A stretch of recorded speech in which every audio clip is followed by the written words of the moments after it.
ஓம் சாந்தி. என்னோட இனிமையான பரிவாரத்துக்கு வணக்கம். இன்றைக்கி நம்ம அப்போ முக்கியமாக சொல்ல போகிறது என்னென்னா, ஆழமான அமைதியில் நம்ம இருக்கும்போது என்ன நடக்கும், அதை பற்றி அப்பா இன்றைக்கி சொல்லியிருக்காங்க. ஆனால் அதுக்கு முன்னாடி பிராமணர்களோட சீரீஸில் என்ன சொல்லியிருக்காருன்னு பார்ப்போம். பிராமணன் அப்படின்னாலே சதா ஹீரோ நடிகர்கள். இது ஒரு ட்ராமா. இந்த ட்ராமாவில் சினிமாவில் ஹீரோ பார்ட் பண்ணுறவங்கன்னு சில பேர் இருப்பாங்க. ஜூனியர் ஆர்டிஸ்ட்டாக இருப்பாங்க, குணச்சித்திர நடிகர்கள், அப்புறம் இந்த நாடகத்துக்கு டைரக்டர், ப்ரொடியூசர் எல்லாருமே இருப்பாங்க தானே. ஆனால் முக்கியமாக பிராமணன்னாலே ஹீரோ. பாபா சொல்கிறாங்க, நீங்கள் எல்லாரும் உங்களை சதா நான் ஹீரோ நடிகன் அப்படின்னு உணர்ந்து ஒவ்வொரு காரியமும் செய்கிறீங்களா? ஏன்னா ஹீரோவை பார்த்து தான் எல்லாருமே கற்றுப்பாங்க. ஓ, ஹீரோ இப்படி நடிக்கிறாரா, வாவ் அப்படின்னு எல்லோரும் பார்த்து கற்றுப்பாங்க. யார் ஹீரோ நடிகர்களாக இருக்காங்களோ அவங்களுக்கு எவ்வளோ குஷி இருக்கும். அவங்களுடையது எல்லைக்குட்பட்ட நடிப்பாகும். யாரது இந்த சினிமா ட்ராமாவில் நடிக்கிறவங்கெல்லாம் இந்த சீரியலில் நடிக்கிறவங்கெல்லாம் எல்லைக்குட்பட்ட நடிப்பு தான். இந்த இதில் மட்டும்தான் நடிப்பாங்க, இவ்வளோ மணி நேரம் தான் அவங்க நடிப்பாங்க, சில பேருக்கு தான் தெரியும். ஆனால் நீங்கள் எல்லைக்கு அப்பாற்பட்ட நடிப்பு, அதாவது எல்லையற்றது. இதுக்கு எல்லையே கிடையாது. முழு உலகம் ப்ளஸ் இது கல்பமாக நடக்கக்கூடிய நடிப்பு. எல்லா கல்பத்துலேயும் நீங்கள் ஹீரோ தான். அதுவும் யாரோட சேர்ந்து இப்போ நடிப்பு நடிச்சிட்ருக்கீங்க, யாருக்கு உதவியாளர்களாக இப்போ நீங்கள் இருக்கீங்க, எப்படிப்பட்ட சேவைக்கு, அதாவது இந்த முழு உலகத்தையும் சொர்க்கமாக்கக்கூடிய சேவைக்கு நீங்கள் நிமித்தமாக இருக்கீங்க. நடிகர்கள்னாலே ஒரு நாட்டை காப்பாற்றுவாங்க, இல்லை ஏதோ ஒன்று அவங்க குடும்பத்தை காப்பாற்றுவாங்க. இந்த மாதிரி யாரையாவது காப்பாற்றி இந்த வில்லன்கள்கிட்ட இருந்து காப்பாற்றுவாங்க. அந்த மாதிரி நீங்கள் இந்த முழு உலகத்தையுமே காப்பாற்றுறீங்க. அப்படிப்பட்ட சேவை செய்கிறீங்க, உதவியாளர்களாக இருக்கீங்க. இந்த மாதிரி நினைவு உங்களுக்கு எப்பயுமே இருந்துச்சுன்னா சதா மகிழ்ச்சியாக இருப்பீங்க, சதா சம்பன்னமாக, சதா டபுள் லைட்டாக இருப்பீங்க, லேசாக இருப்பீங்க. ஒவ்வொரு அடியிலையும் முன்னேற்றம் உங்களுக்கு ஏற்பட்டுக்கிட்டே இருக்கும்.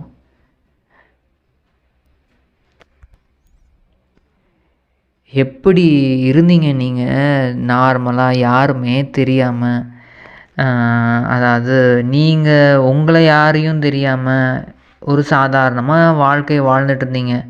ஆனால் இப்போ எப்படி ஆகிட்டீங்க, உலகத்துக்கே ஹீரோ, இந்த முழு உலக நாடகத்துக்கே ஹீரோவாக இருக்கீங்க. அப்போது ரொம்ப குஷியாக நீங்கள் இருக்கணும். நீங்கள் என்ன பண்ணணுன்னா, ஆஹா நான் அப்படின்னு ஒரு குஷியாக இருக்கணும். ஆஹா நான் மற்றும் ஆஹா என்னோட பாக்கியம், இந்த பாட்டை அதிகமாக பாடிக்கிட்டே இருங்க. என்னோட பாக்கியமே பாக்கியம், இது மாதிரி பாக்கியம் யாருக்கு கிடைக்கும் அப்படின்னு உள்ளுக்குள்ளே அதை பாடிக்கிட்டே இருங்க. மற்றவர்களுக்கும் பாட கற்றுக் கொடுங்க. ஏன்னா 5000 ஆண்டிற்கான நீளமான ரேகை உங்களுக்கு உருவாயிடுச்சு. அதனால் குஷியிலேயே நடனமாடிக்கிட்டே இருங்க அப்படின்னு அப்பா சொல்லியிருக்காங்க. இன்றைக்கி முறையில் அப்பா என்ன சொல்கிறாருன்னு சிந்தனை பண்ணி பார்ப்போம். 5/5/2025 பாபா சொல்கிறாரு, இனிமையான குழந்தைங்களே, உங்களுக்கு சதா போதை இருக்கணும். நம்ம சங்கமயுக பிராமணர்கள் ஆகியிருக்கோம். இப்போது எல்லோரும் தெரிஞ்சுக்கிட்டீங்க. இப்போ பாபா வந்திருக்காரு, யார் எல்லாரையுமே கூப்பிட்டுட்டே இருக்காங்க, இறைவனை கூப்பிட்டுக்கிட்டே இருக்காங்க. ஆனால் நீங்கள் அவர் முன்னாடியே இப்போ எதிரிலேயே அமர்ந்திருக்கீங்க.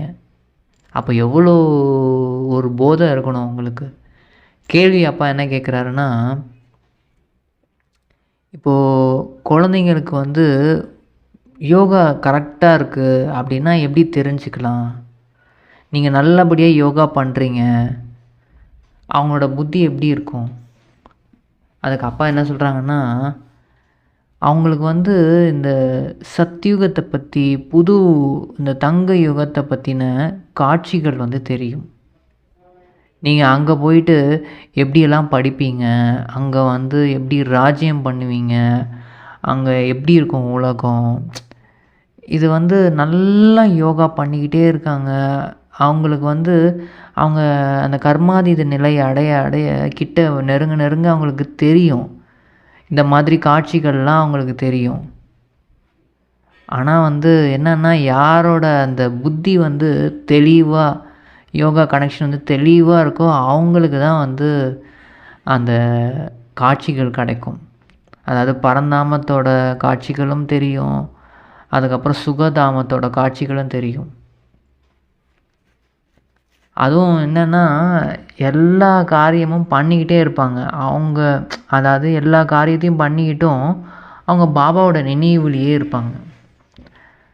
பாட்டு என்ன சொல்கிறாருன்னா, ஓம் நம சிவாய.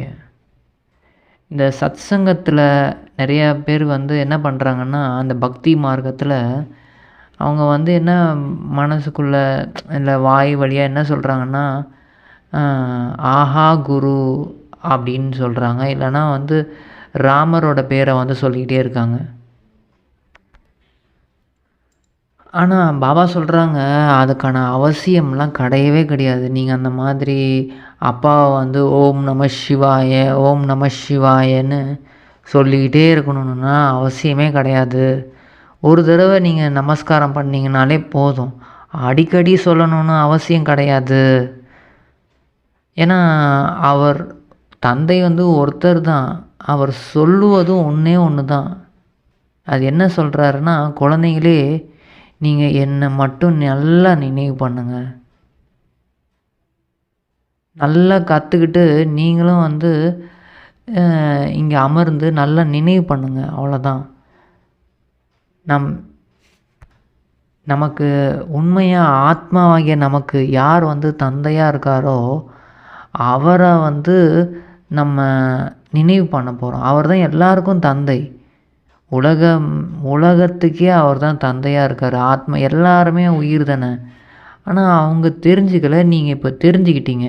அப்பா தான் வந்து இது எல்லாத்தையும் சொல்லி தந்துட்டுருக்காரு அப்படின்றத நீங்கள் நல்லபடியாக புரிஞ்சுக்கிட்டுறீங்க. இப்போ நம்ம வந்து தூய்மை ஆகணும். மெயினாக வந்து தூய்மை. ஆத்மா வந்து தன்னோட முழு சக்தியையும் பெறணும்.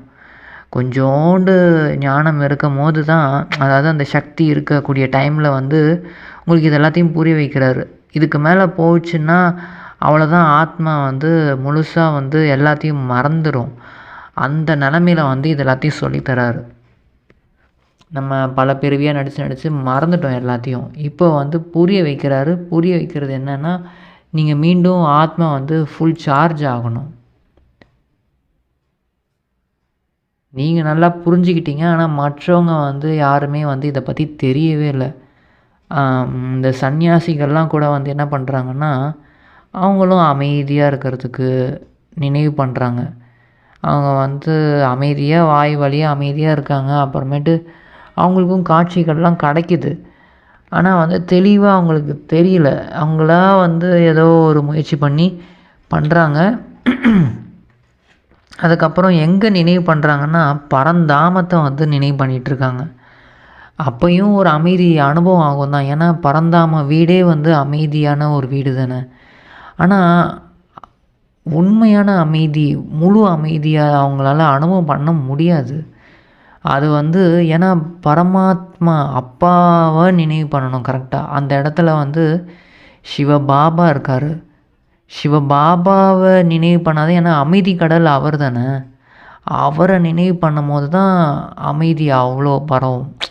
அவங்க வந்து பரந்தாமத்தை நினைவு பண்ணியே அவ்வளோ அமைதியாக இருந்து அவங்க வந்து புருஷார்த்தம் பண்ணி அவங்க சரீரம் விடும்போது அவ்வளோ அமைதியை வந்து ஏற்படுத்துகிறாங்க.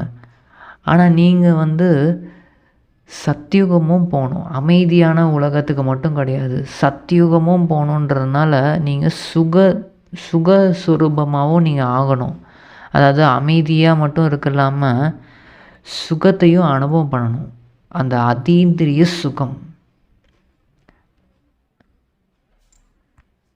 ஆனால் அந்த பக்தி மார்க்கத்தில் கூட பாருங்கள், அது இவங்களாவது பரவாயில்ல. ஆனால் வந்து பக்தி மார்க்கத்தில் எந்த ஞானமும் கிடையாது. அதுதான் பக்தியே. அதாவது இவங்க அதை பண்ணுறாங்களா, சரி நம்மளும் அதை பண்ணுவோம். ஏதோ யாரோ ஒன்று சொல்லி வச்சுட்டாங்க, அதே நம்ம பண்ணுவோம் அப்படின்ட்டு எதுவுமே தெரியாமல் அந்த சித்திரத்தை வழிபடுறது, அதை அவ்வளோ பெருசாக சித்திரம் பண்ணி வச்சுருக்காங்க. அப்புறம் இந்த தேவதைகளோட சிற்பத்தையும் அவ்வளோ பெருசு பெருசாக வச்சுருக்காங்க. ஆனால் உண்மையாகவே வந்து அந்த மாதிரி இல்லவே இல்லை.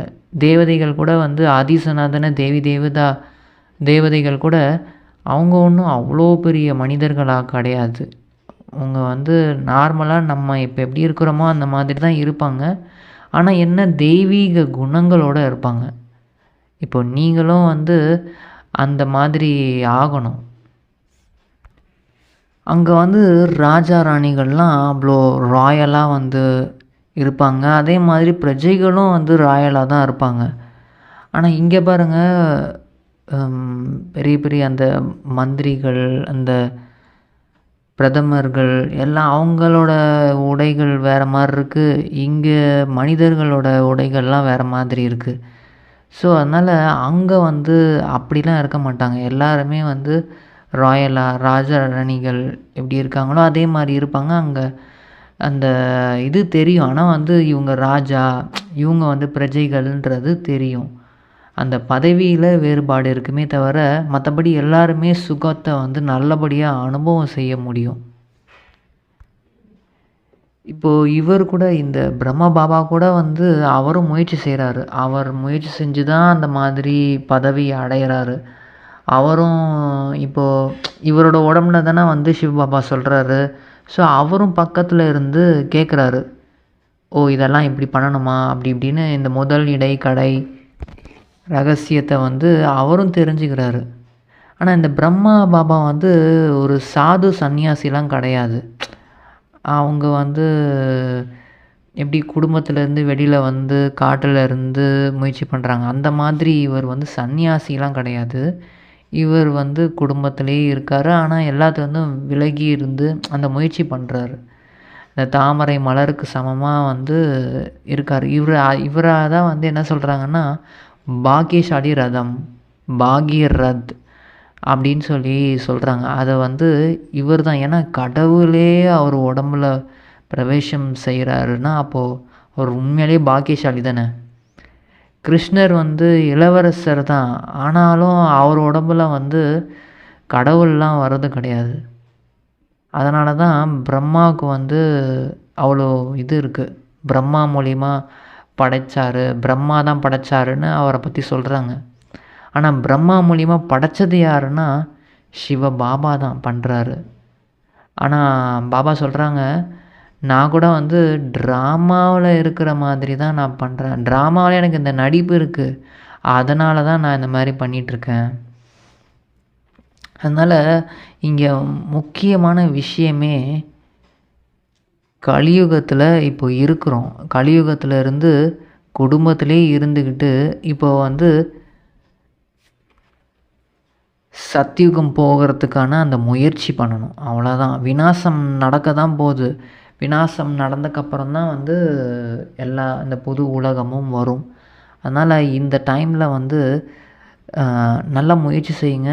ஆனால் வந்து இங்கே சில வீட்டில் கூட பார்த்திங்கன்னா அப்பா வந்து கடைசியில் தான் வந்து சாப்பிடுவார். அதாவது குழந்தைங்கள்லாம் சாப்பிட வச்சுட்டு அந்த மாதிரி தான். பட்னி கிடந்தால் கூட ஃபஸ்ட்டு வந்து அவர் நல்லா பட்னி கிடந்துட்டு குழந்தைங்களுக்கு கொடுப்பாங்க. அந்த மாதிரி தான் இங்கே வந்து அப்படிலாம் கிடையாது. பட்னி கிடக்கணுன்னுலாம் கிடையாது. ஏன்னா பாபாவோட பண்டாரா இல்லையா, அதனால் இங்கே வந்து பிராமணர்கள் வந்து உணவு சமைக்கிறாங்க. அதுவும் பிரம்ம போஜனம்னு சொல்லப்படுது. ஏன்னா சிவ பாபாவோட நினைவில் இருந்து சமைக்கிறாங்க பிராமணர்கள். அதனால் இது ரொம்ப தூய்மையான ஒரு உணவு. இந்த உணவு விஷயத்தில் எவ்வளோ நம்ம பாபாவோட நினைவில் இருந்து சமைச்சு சாப்பிட்றோமோ, சாப்பிடும்போதும் பாபாவோட நினைவில் இருந்தே சாப்பிட்றோமோ அவ்வளோக்கு அவ்வளவு ஆத்மா வந்து தூய்மையாக இருக்கும். அப்போது ஈஸியாக பாபாவோட அந்த நினைவு வரும். அப்போது வந்து அந்த ஆழ்ந்த அமைதியை வந்து அனுபவம் பண்ண முடியும். ஆழ்ந்த அமைதியை அனுபவம் பண்ணணும் அப்படின்னா உணவில் வந்து உணவு சமைக்கும்போது சாப்பிடும்போது அப்பாவோட நினைவில் இருந்து சாப்பிடணும். அதுக்கப்புறமேட்டு வீணான எண்ணங்கள் இல்லாமல் இருக்கணும். எப்பயுமே இந்த பக்தியில் கூட வந்து ஓம் நம சிவாய ஓம் நம சிவாயன்னு எதுக்காக சொல்கிறாங்கன்னா இந்த வீண் எண்ணங்கள் வராமல் இருக்கிறதுக்காக தான். ஆனால் இங்கே வந்து பாபா வந்து அப்படி சொல்லலை. ஆனால் வந்து ஞான சிந்தனை பண்ணணும், மற்றவங்களுக்கு சுபபாவனை வைக்கணும், அதுக்கப்புறமேட்டு சேவை செய்யணும். இந்த மாதிரி பிஸியாக வச்சுக்கணும். மனசுக்கு வந்து டைம் வந்து நம்ம ஏதாவது ஒரு விஷயத்தில் சேவையில் பிஸியாக வச்சுக்கும் போது வீணான எண்ணங்கள் வரவே முடியாது. அப்போது வந்து சில பேர் சொல்கிறாங்க, நாங்கள் வந்து எப்பயுமே பாபாவை நல்லபடியாக நினைவு பண்ணுறோம், 80% நாங்கள் நினைவு பண்ணுவோம் அப்படின்னு. அதுக்கு பாபா சொல்கிறாங்க, அதெல்லாம் வந்து கதை விட்றாங்க அவங்க. அப்படிலாம் வந்து நினைவு பண்ணலை அவங்க. அப்படி ஒரு வேளை நினைவு பண்ணாங்கன்னா அவங்க வந்து நல்ல யோகியாக இருப்பாங்க. அதாவது ஒரு நல்ல யோகி அப்படின்னு யாரை சொல்ல முடியும்னா, அவங்க கூட வந்து யாரையாவது பார்த்தாங்க, அவங்க யாரையாவது பார்த்தாங்கனாலே அவங்களுக்கு அமைதி, ஆவேசமாக வந்தால் கூட அப்படியே அமைதியாகிடுவாங்க அவங்க. ஏன்னா நல்ல யோகியாக இருக்காங்கன்னா ஆழ்ந்த அமைதியை வந்து நல்லபடியாக அனுபவம் பண்ணுவாங்க. வீணான எண்ணங்கள்லேருந்து முதல்ல விடுபட்டு இருப்பாங்க. அப்புறம் எந்த கர்மம் செஞ்சாலும், இப்போது கர்மா அதாவது எந்த வேலைகள் தொழில்கள் எதை செஞ்சாலும் அந்த பாபாவோட நினைவில் இருக்கிறதுக்கான அந்த பயிற்சி பண்ணிக்கிட்டே செய்வாங்க. கை கால் வந்து வேலை செஞ்சாலும் ஆனால் வந்து அந்த நினைவு வந்து உள்ளுக்குள்ளே வந்து இந்த சுவமான ப்ராக்டிஸோ இல்லைனா வந்து பாபாவோட நினைவில் இருந்துக்கிட்டே அவங்க பண்ணுவாங்க. வீணான எண்ணங்கள் இல்லாமல் இருக்கும் போது அப்போது உட்காந்து நம்ம நினைவு பண்ணும் போது அப்போ அந்த ஆழ்ந்த அமைதியை வந்து நல்லபடியாக நினைவு பண்ண முடியும், அனுபவம் பண்ண முடியும். அப்போ நல்லா நினைச்சாலே அந்த ஆழ்ந்த அமைதி வந்து நமக்கு ஏற்படும். ஸோ அதனால் ஒருத்தவங்க டீச்சராக இருக்காங்கன்னா இந்த மாதிரி ஆழ்ந்த அமைதியை அனுபவம் பண்ண அந்த டீச்சர் வந்து இங்கே வந்து ட்ரில் மாஸ்டராக இருந்து இங்கே வந்து சொல்லி கொடுக்கணும். ஏன்னா அவங்க நினைவில் இல்லை அப்படின்னா அப்போது அந்த என்ன சொல்கிறது, அந்த ஸ்டூடெண்ட்ஸ் வர்றவங்களுக்கும் அந்த அமைதி அந்த சக்தி வந்து போய் சேராது. அதனால தான் அப்பா சொல்கிறாங்க, இங்கே சொல்லி கொடுக்குறவங்க வந்து நல்லா யோகா பண்ணிட்டு தான் வந்து டீச்சராக நீங்கள் ஆகணும், இந்த கதியில் உட்காரணும் அப்படின்னா. ஸோ அதனால் இன்றைக்கி வரதான் நம்ம அப்பா என்ன சொல்கிறாருன்னா, தந்தை சிவன் அதாவது பல ரூபதாரி, அவர் வந்து நிறைய ரூபங்கள் எடுப்பார். ஒரு நொடியில் நீங்கள் வந்து என்ன பண்ணுங்கள், நிராகார நிலையிலிருந்து ஆகாரி ஆடையை அணிஞ்சிக்கோங்க. ஆகாரின்னா அந்த ஃபரிஸ்தா ஆடையை போட்டுக்கோங்க. போட்டுட்டு நீங்களும் இந்த மண்ணால் ஆன ஆடையை விடுத்துட்டு அந்த ஆகாரி ஃபரிஸ்தா உலகத்துக்கு வாங்க. அந்த ஆடையை போட்டுட்டு நீங்கள் வந்து அந்த உலகத்துக்கு வாங்க. எப்படி பாபா வந்து எப்படி வராருன்னா பரந்தாமத்தில் நிராகாரியாக இருக்கார். அப்புறம் இங்கே வந்து பிரம்ம பாபாவோட உடம்பு அந்த ஆகார உடம்பில் அவர் இருக்கார். அதே மாதிரி தான் நம்மளும் இப்போது இந்த ட்ரெஸ்ஸை போட்டுட்டு அங்கே போகணும். அந்த சூட்சும வதனத்துக்கு போய் அவர்கிட்ட பேசலாம், உரையாடல் பண்ணலாம். ஏன்னா தெளிவாக நம்ம வந்து அவர் என்ன சொல்ல வராருன்றது புரியும். ஆனால் முக்கியமான விஷயம் என்னென்னா நம்ம வந்து சூட்சும அனுபவத்தில் இருக்கணும். ஃபரிஸ்தா உடம்பில் இருக்கக்கூடிய அந்த அனுபவம் பண்ணணும். அப்போ வந்து அவர்கிட்ட இருந்து என்ன சொல்கிறது, நல்ல தெளிவான ஒரு ஆலோசனை வந்து நமக்கு கிடைக்கும். எந்த டைமில் வேணால் நம்ம போய் நெருக்கத்தில் உட்காந்து நம்ம பேசலாம். அவரோட மடியில் உட்காந்து நம்ம பேசலாம். அப்பா கிட்ட வந்து ரொம்ப அன்பாக நம்ம வந்து பேசிகிட்டு இருக்கலாம். ரொம்ப அதிர்வலைகள் அவரோட சக்திகள் வந்து அவ்வளோ அதிகமாக நம்ம அனுபவம் பண்ண முடியும். அங்கே வந்து இந்த மாயாவோட இந்த நெருப்பு தண்ணி இதெல்லாம் வந்து எதுவுமே ஒன்றுமே பண்ணவே முடியாது. அப்போ ஸ்லோகன் அப்போ என்ன சொல்கிறாருன்னா, உறுதித்தன்மை வந்து நம்ம உறுதியாக ஒரு இருக்கிறோம் அப்படின்னா அது நடக்காத காரியத்தை கூட வந்து நடத்தி வைக்கும். அவ்யக்த சமிக்ஞை என்ன சொல்கிறாருன்னா, பிரம்மகுமார் அப்படின்னாலே எப்போதுமே தூய்மை என்னும் ஆளுமையில் ஆன்மீக கௌரவத்தையும் கையாளுபவர். இந்த தூய்மையின் ஆளுமை உலக ஆத்மாக்களை வந்து தன் வசம் வந்து ஈர்க்கும். இந்த உண்மையான தூய்மையோட அந்த ராயல்ட்டி வந்து உலக ஆத்மாக்களை வந்து ஈஸியாக ஈர்க்க முடியும். அப்புறமேட்டு இந்த தர்மராஜ் புரி அங்கே வந்து நம்ம போகாமல் ராயலாக வந்து அவர்கிட்ட வந்து சல்யூட் வாங்கிட்டு நம்ம போயிட்டே இருக்கலாம். அதனால் இந்த தூய்மை வந்து ரொம்ப ரொம்ப ரொம்ப முக்கியம். உணர்வில் நம்ம அந்த தூய்மையில் இருக்கிறோமோ அப்போ தான் நம்மளோட பர்சனாலிட்டி வந்து நம்மளுக்குள்ளே மாறிக்கிட்டே வரும்.